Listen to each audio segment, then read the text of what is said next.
এটা হচ্ছে উবেরের এখন নিউ আপডেট। কার কার আসছে তোমরা অবশ্যই আমাকে কমেন্ট করে জানিও।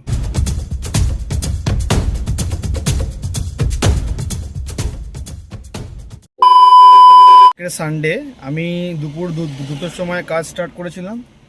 তো দুপুর দুটো দিয়ে কাজ স্টার্ট করেছি, অনেকক্ষণ একটু বসছিলাম, তারপরে দুটো ভাড়া মারলাম। দুটো ভাড়াতে তোমাদেরকে দেখিয়ে দিই। দুটো ভাড়া মেরেছি 335। তো এটা আমি টোটাল সব মিলিয়ে 635, আমি এটা সব মিলিয়ে 650-55 টাকা পেয়েছি। আর এই যে একটা ট্রিপ আমি ধরেছি, ঠিক আছে, ইনি সামনেই আছে, কিন্তু এই এই এই ট্রিপটা ধরলাম যে দেখলাম যে 4-5 কিলোমিটার যাবে। তো আমি যে এরিয়াতে যাই সেই এরিয়ার মধ্যেই যাবে, কিন্তু ফট করে আমি যেই ট্রিপটা অ্যাকসেপ্ট করলাম ওনার যে লোকেশান সেটা চেঞ্জ করে দিল। এবারে ফোন করে দেখি উনি কোথায় যাবে, তারপরে কথা বলছি। হ্যালো, বলছি আপনি যে ড্রপ অফটা চেঞ্জ করলেন, কোথায় যাবেন? আমি তো 83/1 লিখেছি না। না না, আপনি যাবেন কোথায়? আপনি তো প্রথমে তো ঢাকুরিয়া দিয়েছিলেন, কলুপাড়া। ঠাকুরিয়ায়। হ্যাঁ, কলুপাড়া যাবেন কি? হ্যাঁ, ওই 83/1 ব্যানার্জি পাড়া। হ্যাঁ, কলুপাড়া না। না না, আপনি তো ড্রপ অফটা চেঞ্জ করলেন, সেই কারণে জিজ্ঞাসা করছি। ও চেঞ্জ হয়ে গেছে, খেয়াল করিনি। আরে কথা বলতে বলতে আপনি আপনি যাবেন কোথায়? ঢাকুরিয়া তো কলুপাড়া? ঠাকুরিয়া তরুপুকুর। ঠিক আছে, দাঁড়ান আমি আসছি। আমি কোথায় আছি বলুন তো? আপনি কোথায় আছেন? আমি আছি এই যে কিশোর ভারতী 3 নম্বর গেট। হ্যাঁ হ্যাঁ হ্যাঁ, ঠিক আছে, দাঁড়ান আমি আসছি। হ্যাঁ, ওইখানে আমি গেট মোড়ে দাঁড়িয়ে আছি। ঠিক আছে, দাঁড়ান। পুরো মানুষ আছে, তাড়াতাড়ি আসতে হবে।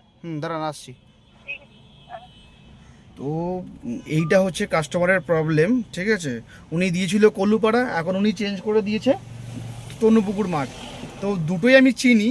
তো ব্যাপারটা হচ্ছে এখন কাস্টমাররা কি করে, এটা কাস্টমারের একটা প্রবলেম বা কাস্টমার নিজেকে শেয়ানা মনে করে।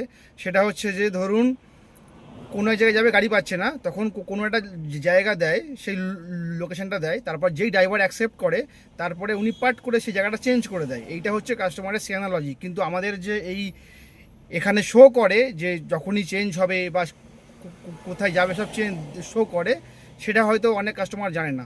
A few moments later. এখন দাঁড়িয়ে আছি ঢাকুরিয়াতে, 5:10 বাজে।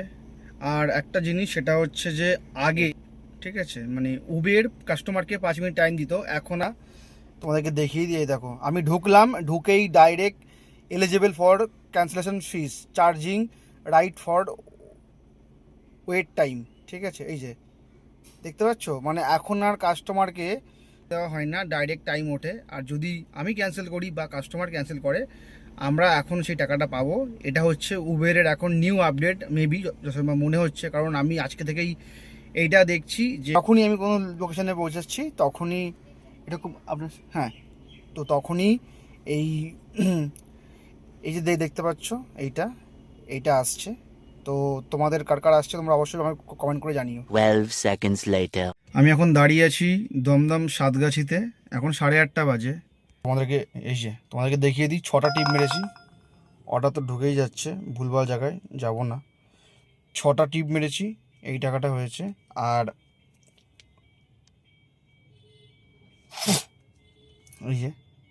আর এই যে তোমাদেরকে যেটা বললাম যে অর্ডারও পেয়ে গেছি, যাই হোক। এই যে তোমাদেরকে দেখালাম যে এখন Uber direct charges time add করছে। তো এইটা একটা আমারই অ্যাকাউন্ট, আমি এইটা দিয়ে আমি একটা রাইড বুক করেছিলাম, তারপরে আমি ক্যান্সেল করলাম। তো এখানে 15 টাকা, মানে 16 টাকা আমি পেয়েছি, ঠিক আছে। তো এই দেখতে পাচ্ছ, এই টিপগুলো আমি মেরেছি আপাতত। তো চলো, একটা ভাড়া পেয়ে গেছি। A few moments later. এখন 10:40 বাজে, আমি গাড়ি গ্যারেজে ঢুকিয়ে দিয়েছি। আর আমি 2টোর সময় আছে কাজে বেরিয়েছিলাম, তোমাদেরকে দেখিয়ে দিই। 2টো থেকে আমি কাজ করছিলাম, তো মোটামুটি 10:05-এর মধ্যে কাজ কমপ্লিট হয়ে গেছে। তারপরে রাস্তায় আস্তে আস্তে যেমন টাইম লাগে আর কি। তো এই যে 8খানা টিপ মেরেছি, কাজ করেছি। এইটা কাজ করেছি আজকের, 8টা টিপ মেরেছি। আর গাড়ি চলেছে হচ্ছে মোটামুটি 20 থেকে 25 কিলোমিটার। তো তোমরা হিসাব করতে পারো যে পার কিলোমিটার কত পড়ছে। আমি এইভাবেই কাজ করি। ভিডিওগুলো কেমন লাগছে অবশ্যই কমেন্ট করে জানিও। আর এরকম ভিডিও পেতে হলে বা কিছু জানতে হলে আমাকে ফলো করতে হবে আর চ্যানেলটাকে সাবস্ক্রাইব করতে হবে। তো টাটা, দেখা হচ্ছে কোন নেক্সট ব্লগে।